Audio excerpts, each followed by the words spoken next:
What are we talking about today? Because it needs to be quick because we don't have much time before our next meeting. We Good. thought let's squeeze that episode in. Well, we've done a long episode and now a shorter one. I think people love that. There's a bit of a combination. So this topic is all why good businesses still run out of money. And I think I've been there. So I think that area is it's probably good to talk about this because it's seven areas that I've got that I can share with you of not only what I've seen, what I've done personally, but I think it's also what I see so many business owners do. And I was only talking to one this morning, and this is her. And I see this often, and it is you can have a really good business on paper. So I've got seven areas: profit on paper, but panic in real life. So I feel like there's things like there's lots of money come in the bank, but maybe not necessarily is the bank balance showing that because it's that money in, money out type scenario. And we see this often, Jay. Mm. But look, I think good businesses. What's the topic? Good businesses. They run out of money. They run out of money. Well, they can't be that good. Yeah, but there's a So reason they're not good. there's reasons. Yeah, Yes. there's reasons.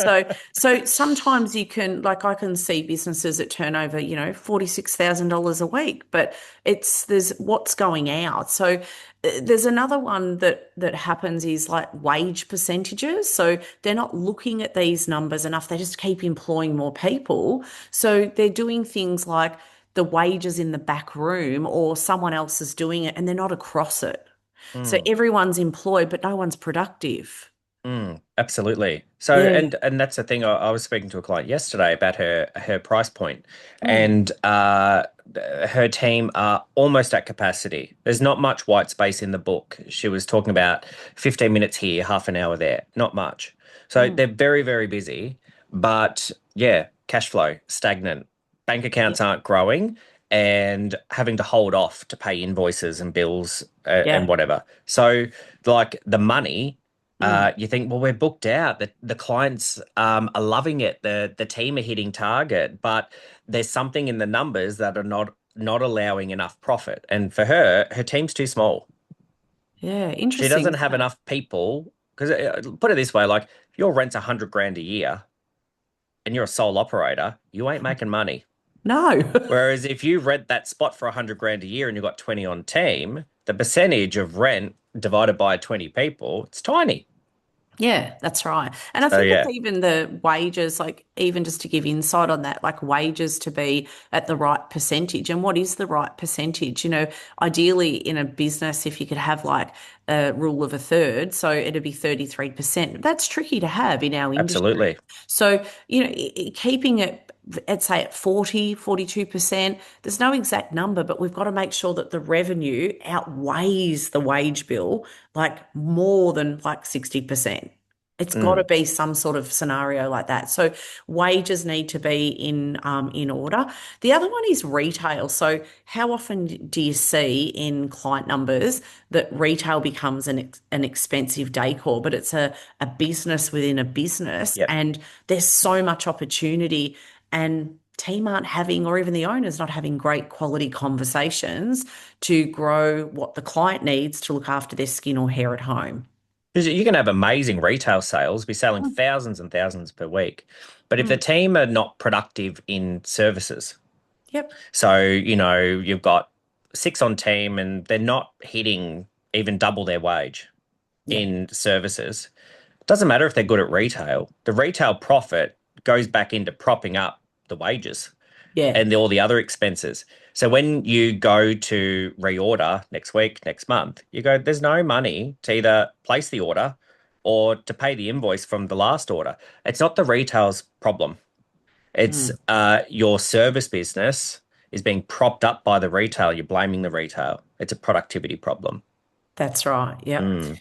The next one is I call it the ATO jump scare. It's when you go, oh, there's a surprise. I got a tax bill because you didn't put the money aside. So you're not set up in, maybe it's your break even needs updating. Maybe you're not clear on what that number is. You need to have conversation with the tax man, your accountant, bookkeeper to know and forecast this every like 90 days, like every quarter, say. Like, no, don't leave this longer. If you're getting growth in your business, and this is a really good business of growth month on month, year on year, then we can't have surprise tax bills. No. So you either need to step up and be more across it, or you need to find an accountant that uh, gives you advice to be across it. Because no one Yeah. likes a surprise tax bill. That only happens for two reasons: bad tax planning on your accountant's part or Mhm. your part. So you need to work together. Yeah. And there's been times when I've wanted to slap you across the table when you've said to me, that amount that we transfer every week, Oh, yeah. the accountant, God knows what his name is, but the accountants and you have come up with this whiz bang plan to increase it by 500 a week. And I think, fuck off, he gets enough. And let's just make one change. I'm not calling it the tax man, it's the tax woman, Oh, right. okay? Because it would Yeah. have to be a woman. It's the tax Uh, lady. all right. The tax The lady. tax Okay. lady, Good. she has no compassion. She wants what she wants. Yeah. And she's going to take it. So either you need to be across it or your accountant or both. Mm. Because the thing is, when you say to me, we need to increase that from this amount to that amount because we've made more money and blah, blah, blah, that means that when we get to the end of the year or the end of the whatever, It's paid. it's paid, which I prefer the extra money now and delay the pain until later. And and Not lots of really. lots of people feel that that is a thing. And I think whether it comes to ATO, whether it's super, which now is getting changed to paying it more often. Mm, And I think the other thing is the team's wage that they're entitled to for like annual leave. So we need to be thinking about putting that across somewhere so that when they have holidays or they decide to leave you, that you don't get a scary bill and go, I've got to pay them out 9 weeks of pay and I don't know where I'm going to find that. Or yeah. even worse, what we see is a salon loses three team members at once. And I know one particular owner that had to do this and find $18,000. Yeah. So when that happens, you should have that in an account. So it's setting yourself up from day one. It doesn't matter how good your business is. Look, I think even when the business is really good and your wage ratio is fine and tax is good and like it's a stellar business. But Yeah. then, you see a salon owner on Instagram on the weekend and they're sitting by their $180,000 in-ground pool with the cabana that would have cost 150,000, and they've got the jet ski and all of the things, and you think this business is good, Yep. but you're pulling 300 grand a year from it, and it ain't at that point yet. So And sometimes the business is good that it can't support the lifestyle that you've created. yeah, that's right. And I think around that, what I call this owner pay roulette, because one of the Yeah. things that I see, and we hear this all the time, Jay, I know you'll say, yes, we do.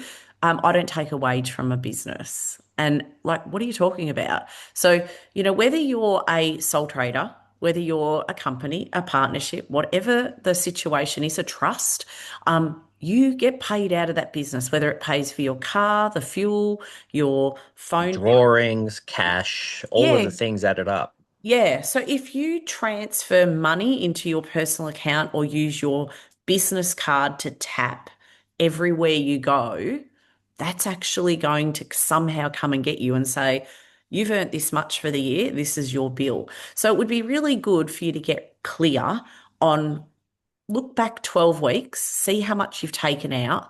And if your business can afford it, draw an exact amount every week, like we do. We get a pay slip every week. That's our wages for the week. That's what you need to do. If your business gets to a place where you can take dividends, you can put money into, you have a trust, like there's so many different levels that you can look at, but stop taking it and then saying you don't take a wage because you do. And I think it was, I can't remember the exact context, but I remember at one point my accountant said, it's really easy. It's set up so that you take this, and if that gets to there, you pull that out and you transfer. Too complex. And I Yeah. know at one point, I was actually happy to pay myself in a way that made total sense for me so I could learn my money, but it was going to cost me more in the long run because of tax implications. But I had to say to my accountant, I understand your job is to minimize my tax, but my job is to understand my money. And if this costs me a little bit more for the next 3 or 4 months by Mm. how I'm paying myself so I can learn my numbers, then that's what Mhm. I'm going to do.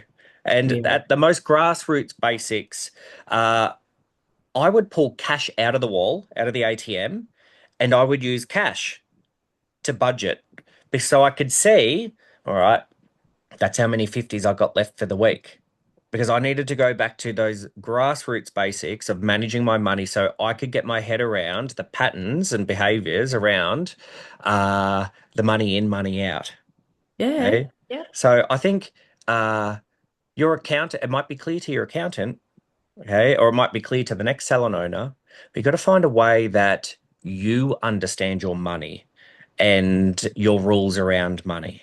And Mm. it's very complex when uh, your accountant's saying every quarter pay yourself dividends, or you can draw this, but transfer it here first. Too hard. So you've got to Oh, negotiate and find a way that works for you so you can be across it because it's no one else's responsibility. It's not your accountant's responsibility, it's yours.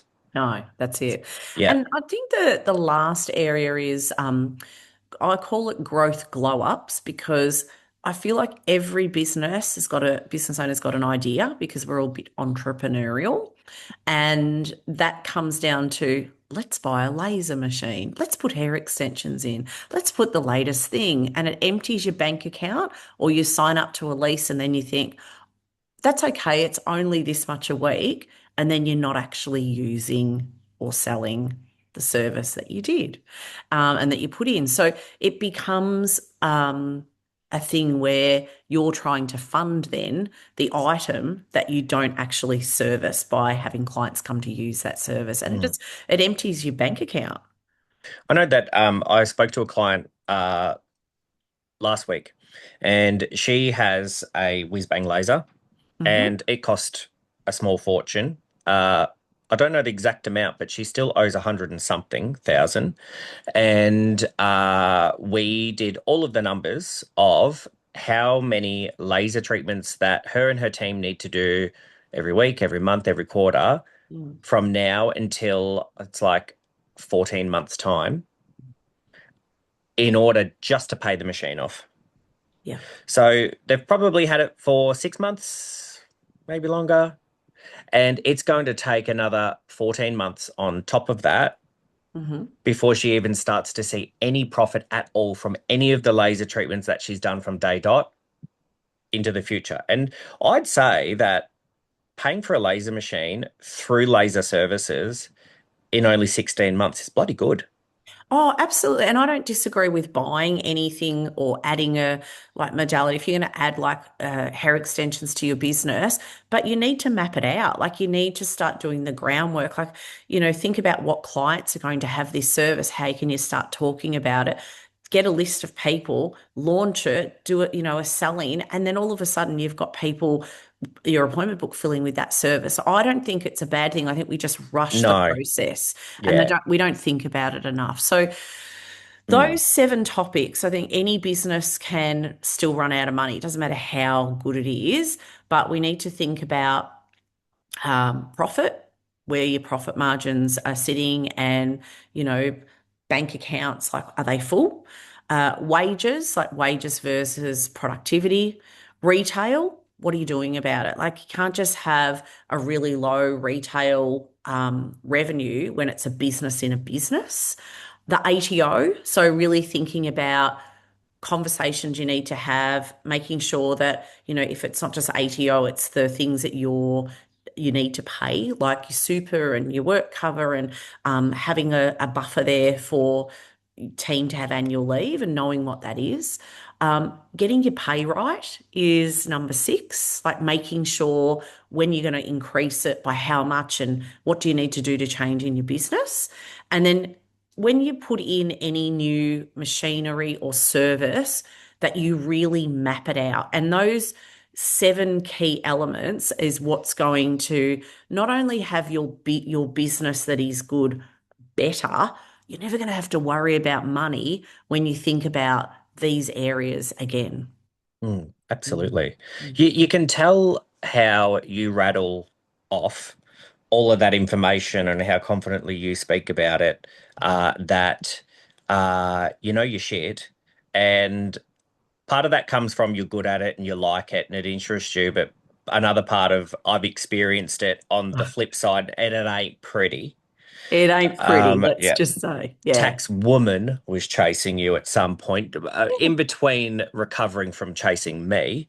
Mm. Um, so, Yeah. you know, you got to learn from those mistakes. Mm. But it's also why all of 2026, no matter when you're listening to this episode, we will either be just about to start our 4 week financial glow up program in the middle of one, or just finished one and we're just about to launch the other, because so many people in our industry need to stop that narrative of I'm not good with numbers. It's not my strength. I don't understand it. It's too hard. It's complicated. Or just that blanket rule of you never really make money in this industry. You know, it's bullshit.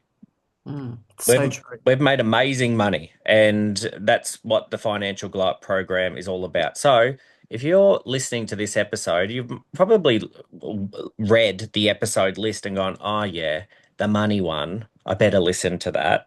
Sign up to the program. I'll put the link in the show notes, or at least send us a DM and say, "When's the next one starting?" Because you've had tears in that program, Oh, breakthroughs. cheers.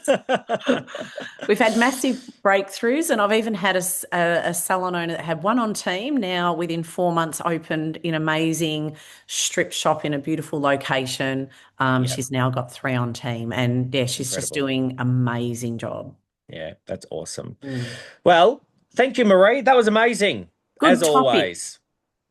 Chat to you Thank soon. you. See you in the next episode. Make sure you subscribe so you get notifications and leave us a review. I would love to see more 5-star reviews if you're loving our podcast. Would Catch you love that. soon. Thank you.